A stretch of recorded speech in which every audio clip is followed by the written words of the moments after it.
পানি করে ঝাল লাগছে ঝাল লাগছে ঝাল লাগছে ঝাল লাগছে। উফ, আরো খাইতে হবে। বোতল ধরে খাইতে হবে পানি রে। উম,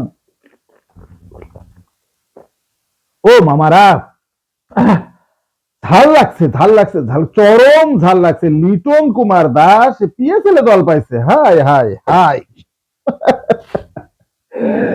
এই নিউজ শোনার পর থেকেই আমার ঝাল লাগছে, চরম ঝাল লাগছে।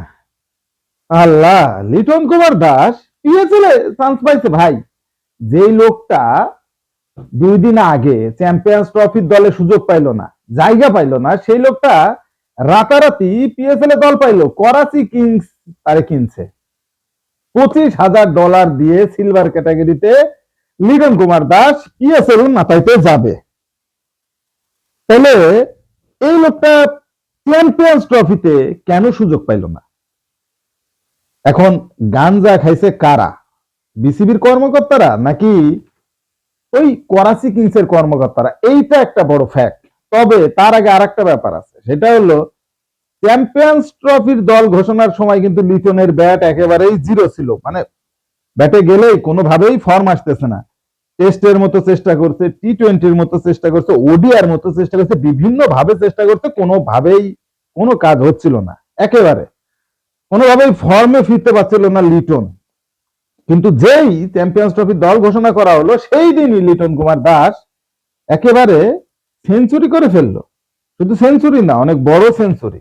এবং ঠিক তারপরই পিএসএল এ করাচি কিংসে চান্সও পেয়ে গেল। কি একটা অবস্থা! মানে লিটন কুমার দাস মনে হচ্ছে একটা ফুটবল, একবার এদিক থেকে লাথি খাচ্ছে, একবার ওদিকে যাচ্ছে, ওদিক থেকে আবার লাথি খাচ্ছে, এদিকে যাচ্ছে। মানে আমি কোনোভাবেই এটা মানতে পারতেছি না যে লিটনকে করাচি কিংস কেন জায়গা দিছে। তাহলে নির্বোধ কারা বা চালাক কারা, এইটাই বুঝে উঠতে পারতেছি না। সিদ্ধান্ত কাদেরটা ঠিক, বিসিবির নাকি করাচি কিংসের কর্মকর্তাদের?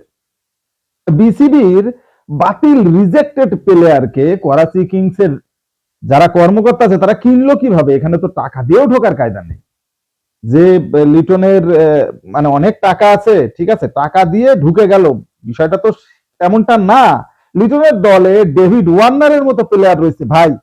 যেই প্লেয়ারকে বিসিবি বাতিল ঘোষণা করলো, সেই প্লেয়ারকে ডেভিড ওয়ার্নারের সাথে ওপেন করতে হবে ভাই।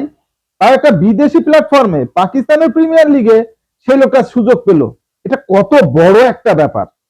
এবং মানে সেই পাকিস্তানের মাটিতেই কিন্তু চ্যাম্পিয়ন্স ট্রফিটা হচ্ছে, সেই জায়গাতেই সেই প্লেয়ারটাই খেলবে, কিন্তু দুইটা ফরম্যাট আলাদা, দুইটা লিগ আলাদা। আসলেই বাংলাদেশে মনে হয় গুণীর কদর হয় না। তেমনটাই হয়েছে লিটন কুমার দাসের ক্ষেত্রে। এত বড় একটা ইম্পর্টেন্ট সিরিজ, চ্যাম্পিয়ন্স ট্রফির মতো টুর্নামেন্ট, যেখানে ইমনকে নেওয়া হলো লিটনের জায়গায়।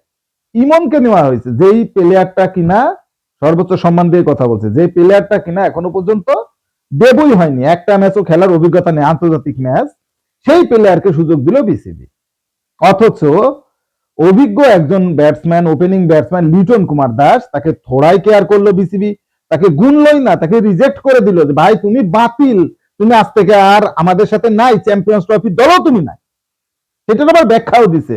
এবং লিটন কুমার দাস সে তো অসহায়, সেও বুঝতে পারছে যে তার পারফরমেন্স খারাপ, এই কারণেই সে বাদ গেছে। জবাবটাও লিটন দিছে। যেই দিনকেই ঘোষণা করা হলো চ্যাম্পিয়ন্স ট্রফির দল, সেই দিনই লিটন কুমার দাস ব্যাট হাতে একেবারে চপেটা ঘাত করে দিল নির্বাচকদের, যে দেখো আমি লিটন বাতিল হইনি, আমাকে তোমরা বাতিল করেছো, আমি এখনো বাতিল হইনি, আমার ব্যাটে এখনো যথেষ্ট ধার আছে, আর আমি ক্রিজে টিকে গেলে কি হয় সেটার বলার কোনো ব্যাখ্যা নেই। আসলেই মানে লিটন কুমার দাস একটা পিকুলিয়ার ক্যারেক্টার আমার কাছে মনে হয়। থেকে থেকেই ফর্মে থাকেন, থেকে থেকেই ফর্মহীন হন। তবে যেটাই ঘটুক আর যাই ঘটুক, পিএসএল এ ভাই দল পাইছে লিটন কুমার দাস। আমার ঝাল লাগলেও আমি এতে হ্যাপি। লিটন কুমার দাসের খেলা দেখতে পারবো এবং আশা করছি করাচি কিংস লিটনকে কিনে সঠিক কাজটাই করেছে। আপনি কি আমার সাথে একমত? কমেন্টসে জানান।